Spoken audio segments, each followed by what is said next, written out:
So I guess I'll start out by saying hi. My name is Emily Dahl, and there's a lot of things that I would say is wrong with me. I don't really think that it's necessarily wrong, but I do think that that's some common verbiage we could title these thoughts and ideas. So let's see, what's wrong with me? I have anxiety. Um, of multiple spectrums. I have both social anxiety and just anxiety of all encompassing. My anxiety can be to the point where I cannot function, I cannot interact with others, I cannot barely interact with myself. I struggle with social anxiety, where the idea and thought of being out amongst people makes it really hard for me to even get dressed to leave my safe space of my home. I struggle with a lot of spectrumed anxieties, from separation anxiety to anxieties that I don't even understand but feel like my chest is going to cave in from a panic attack anxieties. I struggle with depression. Depression is a really fun one. And over my years, I can feel my depression changing. It shades. I feel like I could be on the spectrums of different mental disorders based off of my genetic history and my genes from my family, although I don't know. I don't really have a lot of connection to learning about what I could be getting through my own genetic history and what's being passed down to me versus what are things that are just a part of me solely.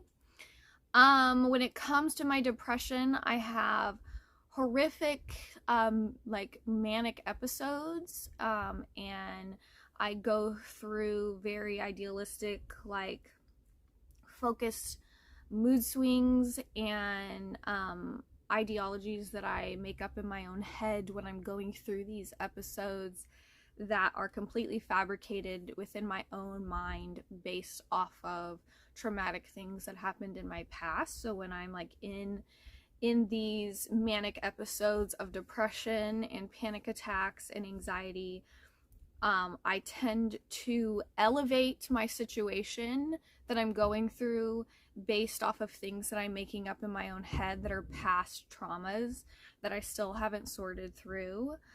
Let's see, what else? I have, when I'm going through these like manic episodes, I tend to fall back on coping things that aren't necessarily very positive for me. Like, I get very hyper focused on situations that if I don't handle them and I don't repetitively do these specific things in these specific orders, that I'm never going to be able to calm down or come out of this situation that I am in mentally in that moment. What else is wrong with me? I tend to mirror and mirror things that I've picked up from other people in the past to try and process the situations that I go through when I'm in these moments. Like, one of my things is cleaning. I have to do very specific cleaning routines and rituals every single day, and if I don't, it makes me feel very uncomfortable within my own space. And since I'm such a homebody and my home is my safe space, I feel like if I don't do these specific things, then I'm not comfortable in the one space that I feel the most comfortable, and it will upset me and make me physically uncomfortable until I walk out those very specific procedures that I do every day.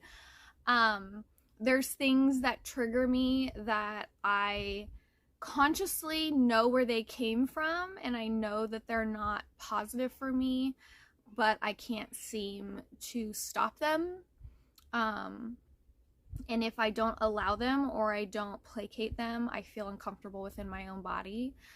Let's see what else, since we're just laying it all out there. I'm currently trying to learn to navigate my ADD, and I have something that would be considered ADD paralysis, apparently, which like coincides with my anxiety, and they like to play together, where I can feel so overwhelmed in things because I multitask so much. I have a really hard time focusing on one specific task at a time. So then I'll have lots of tasks, but I can't seem to really focus on one specific task. And then I'll try to multitask to try to humor all of these things that I have, but then I just get overwhelmed and then I can't seem to function and do anything about any of them. And then I'll just want to hide in a hole. Um, I'm very much, I get very overwhelmed very easily by certain things. Like I get overwhelmed by too much activity. I get overwhelmed by too much noise. I get overwhelmed when people are talking to me at the same time. And then on top of that, I struggle because I'm a people pleaser. So I try to make sure that instead of focusing like on my own issues and the things that I need to get control of, I'm also trying to make sure that like everybody around me is okay and everybody else around me is being taken care of or comfortable. So then I'll stretch myself even thinner to try and accommodate everybody when I'm not even accommodating myself. So ultimately it's just like this, I'm just this big chaotic ball of nerves and I'm just this mess. What else? I have horrific disassociation disorder. I disassociate from a lot of things, which at times can make it really hard for me to feel present and make it hard for me to feel connected sometimes to even my own self and my own thoughts and ideas. I struggle really bad with disassociation, actually, especially in regards to if I try to have any thoughts of my past. Anything past 7 years ago, there's a little gnat in here, so if I start swinging, it's not that. That's not crazy. That's not part of my crazy. There's actually a gnat in here. But disassociation is a really hard one for me, and that's kind of something that can really overwhelm me, especially if I'm trying to reflect on anything from my past, or I'm trying to tell a story about something, or it can be really difficult for me to feel connected to my own memories and my own past from that, because I very heavily have disassociated from anything like prior to like 8 years ago or so. Kind of honestly, to be really honest, even 6 years ago, prior to moving to Texas, was really a big thing. And I'm mostly connected to those last few years before me and my kids moved to Texas. Did you see me try to nonchalantly pat that bug? But I struggle with saying that because like I can think about things prior, and there are things that I'm still very connected to, but when I say that I'm not connected to them, it makes me feel really bad. But I have the memory, but I have a hard time connecting myself now to those memories. And I struggle with that a lot. And let's see, what else? I have imposter syndrome really bad, and my imposter syndrome really hurts me the most in my work, because I discredit myself so much, and I lived for such a big portion of my life not feeling capable and being told that I wasn't capable and being told that I constantly needed others, and there was just no real validation in anything that I did. That now I don't feel validation in anything, almost, I guess it is. Like, I'll work really hard and I'll do everything above and beyond, but I struggle with acknowledging that I was good at it, or I did a good job at it, or I deserve any type of recognition for it. I saw an old clip, and I hate to bring up Gaga, but I saw an old clip of Lady Gaga pop up, and she was talking about how if somebody says, hey, I really like your music, I really like what you do, she said to say thank you. just tell people thank you. When somebody acknowledges your hard work or something that you worked really hard on or something that you did, and they tell you, hey, this is really great, hey, you're doing a good job, so many of us, like me, will be like, oh, it's not a big deal, like it was nothing, when really you need to be saying, thank you so much, I worked so hard on this, I dedicated so much of myself to this, thank you, for acknowledging that. And when she said that, because she said, you need to take pride in what you do, like you're putting everything into this, I'm putting everything that I am into my music, and I want people to like it, and I want people to feel it and be moved by it. So when somebody comes up to me and says your music is badass and I love it, instead of self-deprecation, which I'm really good at, there's no problem in me acknowledging that, to let them know, thank you, be proud, be okay with being proud of yourself and the work that you do or whatever effort it is. So imposter syndrome is something that I really struggle with when it comes to my own work, because I work really hard in all of my content, and I work really hard in creating things for you guys, and I work really hard in creating things for like brands and small businesses and things that I collaborate with, because what I do matters to me, and I want them to be proud of the content that I put out in regards to supporting them and marketing them and advertising for them, and I want them to be happy with it. So I put so much into it, but then I'll really discredit myself and be like, oh, gosh, dang it, I'm so sorry. I can't focus on anything but that little gnat.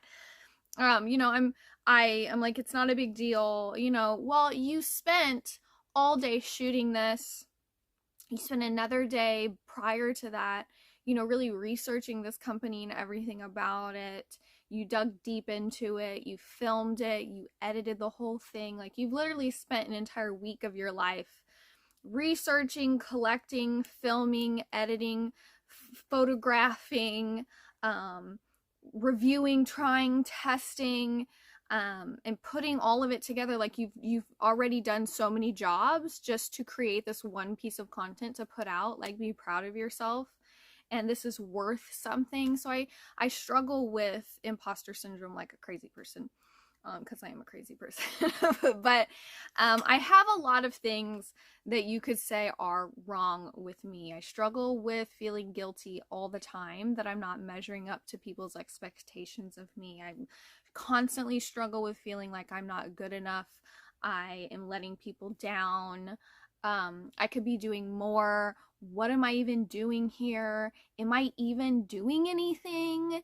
Am I productive in my life? Am I present in my own life? Am I present with my kids? Am I present with my husband? Am I present with my work? Like, I struggle with so many nagging thoughts on the inside, and realistically, my mind is never quiet. Never quiet. I think one of the things that I use as a coping mechanism a lot is I do like, at the end of the day, watching something stupid on Netflix, or watching a show or an episode of something that I'm into, and I use that as a way of quieting my mind, because I can focus on whatever that is that I'm watching, and I don't have to listen to everything that's going on inside my mind, because my mind is a very loud place. And Patricia is always up there like breathing down my neck, but my mind is a really loud place, and I have a hard time honing my focus in reality and grounding myself, and that can be a struggle. That can be a struggle for a lot of people, to be able to silence the chaos in your own mind enough to be present and not feel guilty like the whole time, because like you're trying to be present, but like there's so much going on back here. Like, there's always like split, like you're trying to focus on what the experiences that you're in that moment versus everything that's constantly going on in your mind nonstop. And I'm one of those people where it's very loud. And I've noticed that the older I get, I'm trying to very much be aware of these things and kind of like acknowledge these things within myself and try to make sure that I'm present. And it's really hard to do that. It can be really hard when you struggle with mental illness and you struggle with so many, like, I use the term spectrum because it really is, I think, a good way to talk about like all of the different things that so many of us struggle with. It's not like I have this one color that I can focus on. I'm just spectrum of so many different colors and facets and rays and things, both light and dark, that I really am trying to get everything in a color wheel, organized and going in the same direction. But it can be really hard. And I'll say in closing that you have to give yourself grace, and you have to realize that to find peace within yourself, to walk in love not only with others but towards yourself, you have to learn about yourself, and you have to get to know yourself and get to know the things that make you say, what's wrong with me? You know, instead of being scared of that or thinking that it's a negative within yourself, understand that it's not. Understand that it's just a part of your spectrum. And the more that you understand all of the shades in your spectrum, the more you're going to understand your color palette.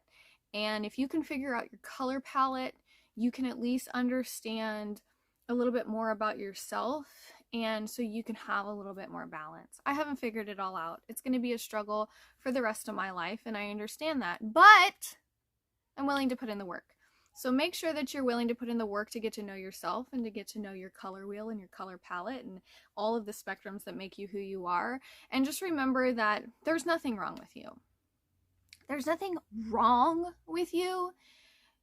There's just wrong ideas that have been placed in your head on how to understand and deal with yourself.